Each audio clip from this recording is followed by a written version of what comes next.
네, 안녕하십니까. IT 유튜버 남튜브입니다. 네, 오늘 이 시간에는 제가 XMP를 하나 사왔는데요. XMP는 바로 이 G스키사의 트라이던트 Z 시리즈입니다.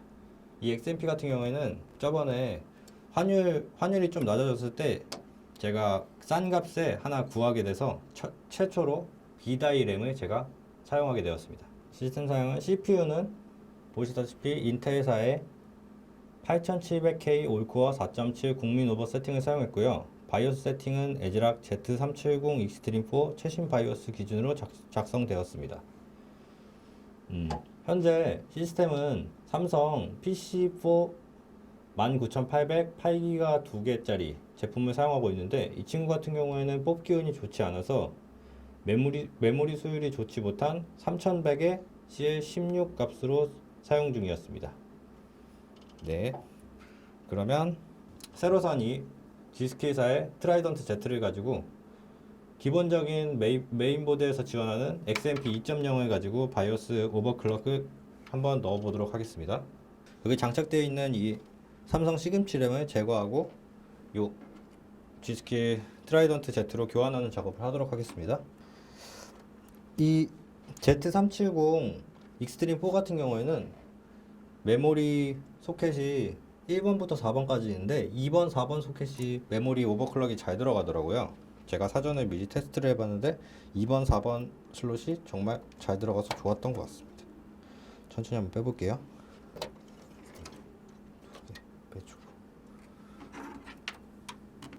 네, 이 친구 같은 경우에는 저 존스보 방어판 같이 LED를 따로 선에 꽂을 필요가 없어서 간단하게 2번, 4번 소켓에 꽂아주기만 하면 되겠습니다. 메모리를 끼울 때 주의하실 점은 4세대 메모리 같은 경우에는 이렇게 짧은 부분이 있고 긴 부분이 있는데 이 짧은 부분이 아래쪽으로 가게, 긴 부분이 위쪽으로 가게 이런 식으로 소켓에 맞게 정확히 꽂아주시면 네, 간단하게 장착이 됩니다. 넣을 때 그냥 힘을 줘서 꾹 눌러주시면 장착이 결착이 됩니다. 옆에 쪽도 마찬가지고요. 네. 장착하기 전에 저 걸쇠 부분을 열어주시는 것도 잊으시면 안 됩니다. 누르면 걸쇠가 자동으로 닫혀요. 1번, 3번도 그냥 닫아주시고 네, 이러면 장착이 간단하게 완료되었습니다. 네, 한번 부팅해 볼게요. 이렇게 부팅이 잘 되었고요. 오버클럭 세팅은 기존 삼성 메모리를 쓸 때랑 똑같은 세팅을 쓰고 있습니다. 한번 보여드릴게요. 삼성 메모리는 보시다시피 처음에 말씀해 드렸던 3100에 CL16 3100에 CL16 이 값으로 오버클럭킹을 해서 쓰고 있었는데 삼성 C다이 램이라서 그런지 수율이 별로 좋지 않더라고요. 일단 부팅을 다시 넘어가서 새로운 XMP를 적용하도록 해보겠습니다. XMP는 다시 시작을 눌러준 다음에 F2번이나 델리트 키를 연타해 주시면 됩니다. 이렇게 바이오스 화면으로 넘어올 수 있습니다.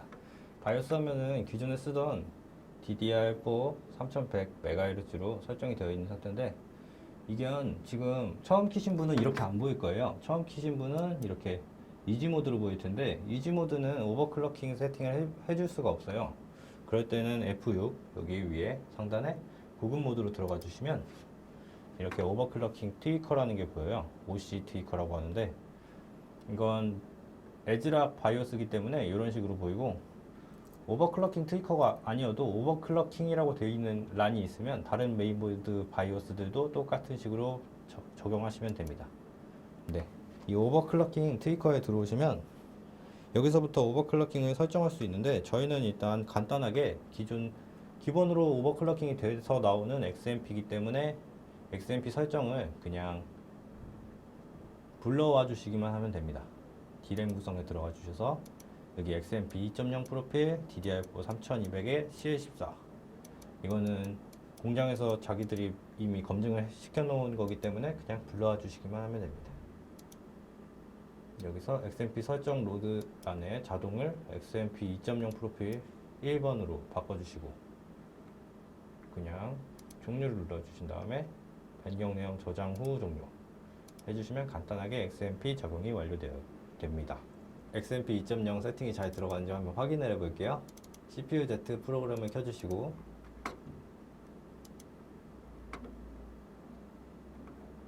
네, 똑같이 메모리 탭에 들어가시면 클럭 3200 클럭에 CL14 볼테이지는 1.35로 고정입니다.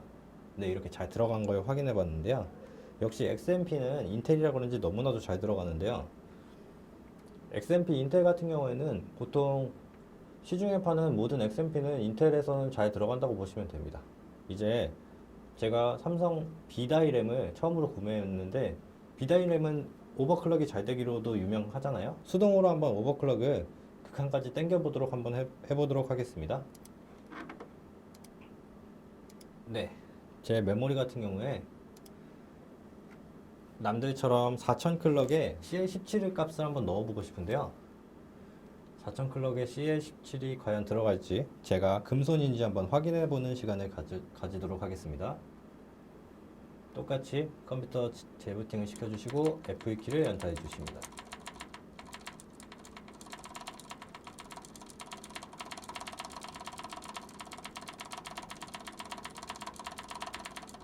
그러면 바이오스 화면으로 넘어오게 되는데요. 네, 여기서 똑같이 오버클럭킹 트위커 D램 구성에 들어가시면 XMP 2.0으로 저희가 설정한 게 보일 텐데 이 부분을 자동으로 바꿔주시고 여기 저희가 넣고 싶은 클럭을 수동으로 잡아줍니다. D램 주파수는 저희가 한번 넣고 싶었던 꿈의 클럭 4000 클럭을 한번 넣어보도록 하겠습니다. 4000 클럭에 CL은 17 처음이니까 19까지 풀어주도록 할게요. 천천히 타이밍을 조이면 되니까 19에 21 또 21 아니다, 여기는 21이 아닙니다. 여기는 44 여기는 타이밍은 2 이렇게 해주시면 완료됩니다. 이렇게 해주시고 뒤로 가셔서 전압 구성, 전압도 수동으로 할 때는 잡아 주셔야 되는데 1.35V 인가 전압이 되어 있어요. 그러니까 그냥 굳이 건드리실 필요가 없어요. 근데 처음 해보시는 분들은 여기가 1.25로 되어 있을 텐데 1.35로 이렇게 바꿔주시면 완료됩니다. 이렇게 전압까지 세팅을 완료하셨으면 변경 내용 저장 후 종료. 제발 4000 클럭이 들어가길 바라는데요. 들어갈지 한번 보시죠. 네, 부팅을 한번 기다려 보시면 원래 메모리 오버클럭킹을 할 때 이렇게 부팅이 화면이 잘 안 뜰 때가 있어요. 그럴 때 당황하지 마시고 쭉 한번 기다려 보세요. 왜냐면 처음에 부팅할 때 그 클럭을 높이면 화면이 늦게 뜨는 경우가 있으니까 한번 안정화를 시키고 나면은 그 다음부터는 잘 뜹니다. 근데 이번 같은 경우에는 부팅 실패인 것 같네요. 네, 컴퓨터가 다운됐습니다. 이러면 4000 클럭은 안 들어가는 겁니다. 제가 뽑은 구슬 메모리는 4000 클럭이 들어가지 않는 메모리인데 이럴 때는 전원 버튼을 꾹 누르셔서 강제로 컴퓨터를 종료해 주시면 됩니다. 네, 컴퓨터를 다시 켜주시고 부팅이 안 되는 걸 알았으니 바이오스 세팅에서 설정 값을 다시 만져주도록 하죠.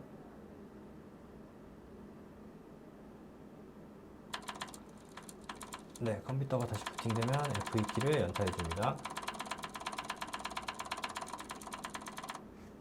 네, 연타해서 바이오스 창에 들어오면 저희가 설정했던 꿈의 전압 4000 클럭이 실패한 걸 볼 수 있습니다.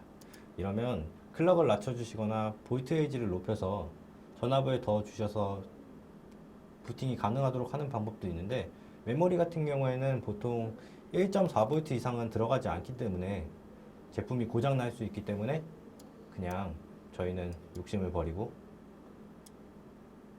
클럭을 좀 낮춰보도록 하겠습니다. 3866에 CL은 18 여기는 21 그대로 넣고 여기 또 44 그대로 넣고 ET 전압도 1.3V 그대로 놓고 저장 후 종료. 부팅이 되는지 한번 보아야죠. 네, 4000 클럭은 안 들어가도 3866 정도는 들어갈 거라고 생각합니다. 제발 제가 뽑기운이 망하지 않았으면 좋겠네요. 똥손이 아니길 비는 바입니다. 오, 로고가 떴는데요. 부팅이 될 것 같아 보여요.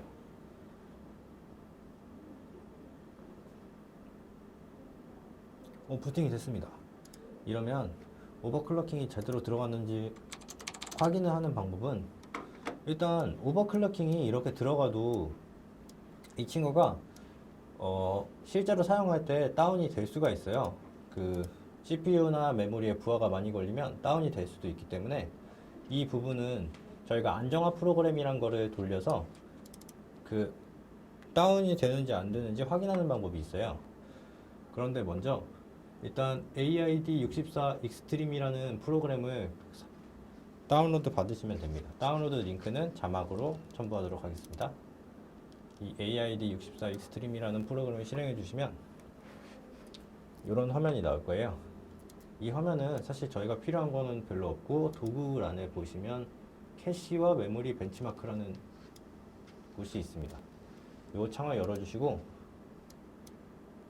스타트 벤치마크라는 요 가운데 버튼을 눌러주시면 여기서 기본적인 메모리의 CL 값이랑 오버클럭킹 레이턴시를 볼 수 있습니다.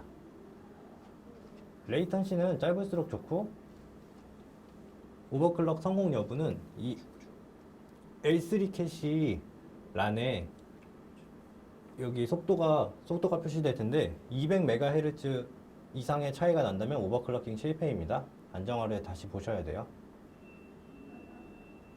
네, 레이턴시 48.5 나노 세컨드로 굉장히 좋은 레이턴시가 나오는데, 이상하게 지금 마우스가 느려지는 게 느껴져요. 오버클럭킹이 아무래도 안 된 것 같은데요. 이거는 프리 버전이기 때문에 이 트라이 버전이라고 써져 있는 부분은 따로 구매를 하셔야지 보여지는 부분인데, 이 프로그램 같은 경우에는 굉장히 오버클럭킹을 많이 하시는 분들은 사용하기 좋은 프로그램에서 프로 버전을 사용하셔도 무난하다고 생각합니다. 하지만 저는 그 초보분들을 위해서 하는 영상이기 때문에 저는 트라이 버전은 그대로 사용했고요. 네, 여기 밑에 L3 캐시 이 부분의 값이 200 이상이 차이 나면은 오버클럭킹 실패니까 다시 해주시면 되는데, 지금은 차이가 별로 안 나네요. 이러면 저희는 CPU 안정화 프로그램을 링스라는 프로그램을 자주 쓰는데, 메모리 안정화 프로그램은 memtest5라는 프로그램을 많이 사용합니다. 이것도 프리웨어니까 그냥 인터넷에서 memtest5라고 치셔서 다운로드 받으시면 됩니다. 이 memtest5를 실행하면 CPU랑 메모리에 엄청난 부하를 걸어줄 수가 있어요. 컨트롤 알트 딜리트로 작업 관리자를 열어주시고 여기 성능을 켜주세요. 성능을 켜주시고 아까 말씀드렸던 테스트맨 5 프로그램을 실행시켜 줍니다. 실행시킬 때는 관리자 권한으로 실행해 주세요. 그러면 이제 CPU와 메모리에 굉장히 부담을 걸어서 벤치마크를 하는 걸 보실 수 있습니다. 그리고 여기서 하드웨어 모니터 아까 말씀드렸던 프로그램을 실행해 주세요. 이렇게 세 가지 프로그램을 오버클럭킹 할 때 많이 사용합니다. 이렇게 세 가지를 켜주시고 하드웨어 모니터에서 여기 D램 전압이 저희가 넣었던 1.35V를 넣었잖아요. 근데 이건 여기 써있는 수치는 실제로 인가되는 전압입니다. 저희는 세팅 값을 1.3으로 넣었지만 메인보드에서는 1.368V를 지금 넣고 있네요. 이 정도는 안정되는 범위니까 그냥 넣으셔도 됩니다. 이게 1.4 이상으로 치솟으면 메인보드랑 램이 나갈 수 있으니까 조심해 주셔야 돼요. 그리고 여기 온도가 있는데 온도는 그냥 참고해 주시면 됩니다. 작업 관리자를 보시면 CPU 사용률 100%, 메모리 사용률 93%, 이 프로그램이 지금 부하를 주고 있는 건데요. 이 프로그램이 이렇게 부하를 줘서 주기가 여기 중간에 써 있어요. 현황에 주기가 5주기까지 오류가 하나도 발생되지 않으면 오버클럭킹이 성공했다고 볼 수 있습니다. 근데 주기가 5주기까지 도는데 시간이 컴퓨터 사양에 따라 다르지만 제 컴퓨터 같은 것을 기준으로는 40분 정도 기다려야지 됐던 것 같습니다. 네, 그 동안은 컴퓨터를 최대한 사용하지 말아주시고 이 하드웨어 모니터로 온도랑 전압 제대로 들어가는지, 네, 이런 것을 확인해 주시면서 이게 5주기까지 무사히 넘기기도 하면 됩니다. 무사히 넘기면 실사용하는 데는 문제가 전혀 없으니까 그냥 그 오버클럭킹 세팅 값으로 계속 사용하시면 됩니다. 그런데 이 안정화 프로그램 같은 경우에는 온도에 영향을 많이 받아요. 그래서 날씨가 더운 여름철에는 오버클럭킹을 안정화를 다시 봐주시는 게 좋습니다. 겨울이랑 안정화 값이 달라요. 네, 그러면 시간이 오래 걸리니까 빨리 감기로 넘기도록 하겠습니다.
잠시만요. 시간이 멈췄는데요. 화면이 전혀 안 움직이네요. 마우스로 움직이는데. 하필 4주기에서 멈췄어요. 조금만 기다리면 오버클럭킹이 완성되는데 4주기에서 멈춰서 이런 경우에는 그냥 컴퓨터를 강제 종료해 주시고 다시 켜주시면 됩니다. 강제 종료하는 법은 그냥 전원 버튼을 꾹 눌러주시면 되고요. 강제 종료한 다음에 네, 컴퓨터가 꺼졌으면 잠시 후 다시 켜주시고 오버클럭킹이 실패했으니까 세팅 값을 다시 바꿔줘야 돼요. 부팅을 할 때 F키를 다시 연타해 주세요. 네, F키를 연타해서 바이오스 세팅으로 넘어왔습니다. 바이오스 세팅으로 넘어왔으면 다시 오버클럭킹 트위커. 제가 뽑기 운이 좀 많이 안 좋네요. D램 전압을 3800은 안 들어가니까 그냥 3866에서 3800 한 단계 내려주도록 할게요. 글럭은 한 단계 내려주시고 CL 값은 16으로 바꿔주고요. 그리고 CL 밑에는 17 값을 넣어주시고 38 값을 넣어주시고 2 타이밍을 넣어주시면 됩니다. 그 밑에는 2차 램 타이밍인데 2차 램 타이밍은 정말 고수분들이 아니면 건드리지 않으시고 1차 램 타이밍만 조정해 주셔도 오버클럭이 완성되는 경우가 많아요. 저희는 그냥 이렇게 하시죠. 이렇게 부팅을 해주시면 켜지는지 한번 볼게요.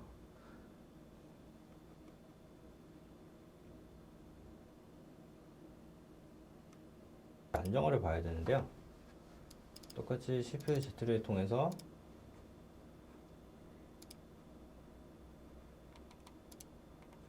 메모리 탭, 저희 세팅값 3800 클럭이 잘 들어가는 게 보이시죠? 3800 클럭 들어갔고 CL 값 16, 17, 17, 38, 560 ET 네, 잘 들어갔어요. 클럭 잘 들어갔고 여기서 하드웨어 모니터를 실행해 주셔서 전압이 잘 들어가는지 볼게요.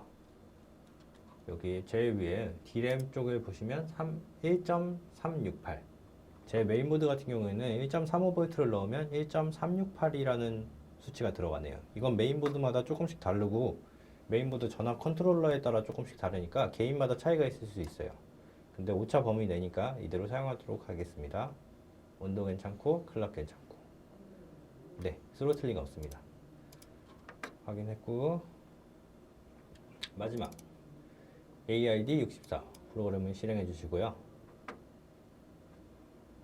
이 프로그램을 다운로드 받는 것은 자막으로 링크를 띄워드리도록 하겠습니다. 도구에서 캐시와 메모리 벤치마크 똑같이 실행해 주시고, 스타트 벤치마크 이렇게 해주시면 아까처럼 똑같이 값을 얻을 수 있어요. 여기서 저희가 봐야 되는 값은 레이턴시와 L3 캐시 차이가 200이 이상 나는지만 봐주시면 됩니다.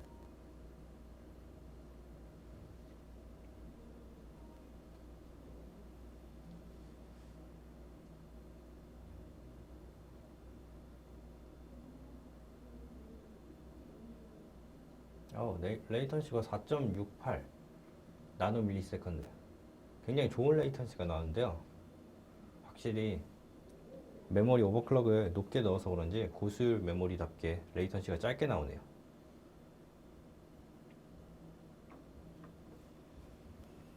여기서 레이턴시란 지연 시간을 의미하는 겁니다. 레이턴시는 지연 시간이니까 무슨 명령어를 입력했을 때 그 명령어가 실행되는 지연 시간이에요. 그러니까 레이턴시는 짧을수록 좋은 겁니다. 네, 보면은 다 200대 잘 들어간 걸 볼 수 있습니다. 이렇게 띄워주시고, 마지막으로 테스트맨 5, 저희는 이걸로 테스트를 볼 거기 때문에 관리자 권한으로 실행, 그리고 작업 관리자를 띄워주세요. 작업 관리자는 컨트롤 알트 딜리트, 작업 관리자 그래서 성능 쪽 들어가셔서 테스트맨 5가 CPU와 메모리에 부하를 잘 주고 있는지 봐주시면 됩니다. 네, 이제 다시 5주기를 기다려 볼게요. 그러면서 5주기가 돌아가면서 혹시 전압이나 클럭이 변동이 있는지 천천히 확인해 주시면 되고, 컴퓨터 사용은 역시 좀 자제해 주세요.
네, 방금 5주기가 끝났습니다.